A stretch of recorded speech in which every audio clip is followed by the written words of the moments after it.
Si un astéroïde venait sur nous, que pourrait-on faire? L'ESA et la NASA travaillent ensemble pour tester si la technique de déviation, appelée impact cinétique, peut réussir à le dévier. La mission appelée Asteroid Impact and Deflection Assessment en anglais est composée de 2 sondes, la partie européenne, AIM, et la partie américaine, DART. Dirigée vers l'astéroïde double Didymos, la mission AIM de l'ESA a 3 objectifs. Vérifier s'il est possible de dévier un astéroïde, tester des systèmes de communication laser dans l'espace profond et explorer scientifiquement l'astéroïde binaire.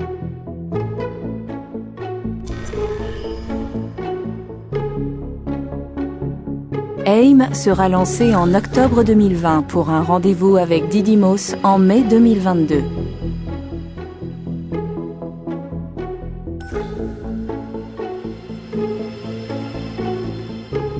AIM sera la première sonde créée par l'homme qui atteindra un système binaire.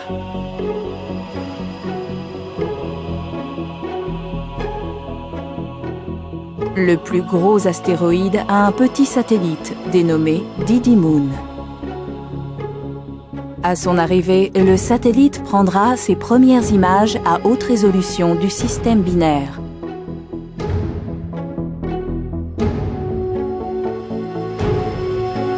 AIM scannera minutieusement le petit Didymoon avec son système d'imagerie visuelle, récupérant des informations cruciales sur sa dynamique orbitale ainsi que ses propriétés physiques.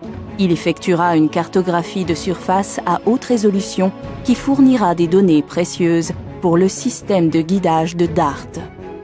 Les résultats seront transmis à la Terre par une liaison laser à large bande passante. Les ingénieurs essaieront de pousser les limites de cet instrument en l'utilisant comme un altimètre laser et une caméra infrarouge lors des opérations à proximité de Didymos. Le radar haute fréquence d'AIM sondera les premières couches situées sous la surface de Didymoon. Cela aidera les ingénieurs et scientifiques à comprendre pleinement la structure et à modéliser l'impact de DART. L'imagerie thermique révélera d'autres propriétés de surface, notamment la structure du sol et sa cohésion. Ensuite, nous arrivons au déploiement d'un atterrisseur développé par le Centre spatial allemand, qui renverra des données à AIM. En particulier, l'atterrisseur émettra des ondes radar basse fréquence, qui traverseront l'astéroïde et ressortiront par le côté opposé, permettant à AIM de caractériser pour la première fois la structure interne profonde de Didymoon.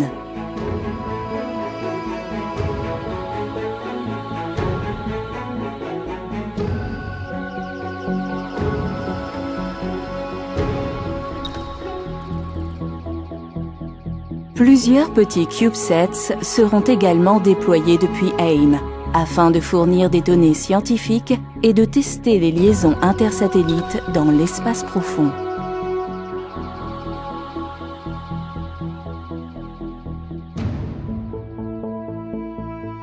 Une fois ce petit rocher astéroïdal exploré, AIM s'écartera à une distance de sécurité en attendant l'arrivée de la mission américaine DART.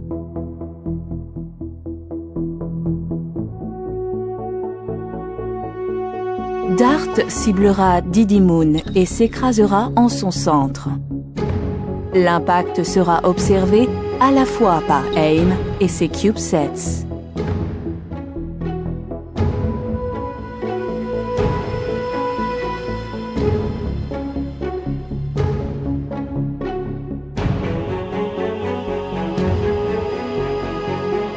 Les images thermiques au moment de l'impact donneront une idée de la quantité et du type de débris éjectés de Didymoon et de la longueur du panache qui en résultera. La question qui se posera alors, c'est est-ce que l'impact altérera la trajectoire de Didymoon autour du plus gros astéroïde? AIM se rapprochera à nouveau de Didymoon pour faire des constatations, en conjonction avec les observations depuis la Terre.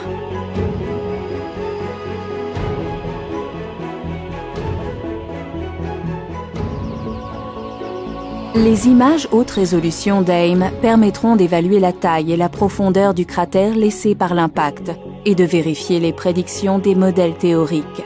L'atterrisseur répétera ses transmissions radar basse fréquence au travers de l'astéroïde pour révéler tout changement majeur dans la structure interne de l'astéroïde.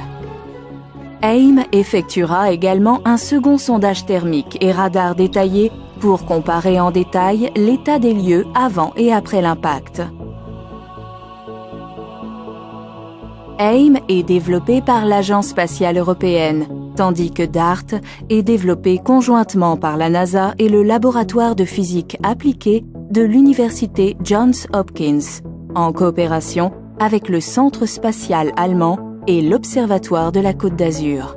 Ils forment l'équipe qui supervise la mission AIDA.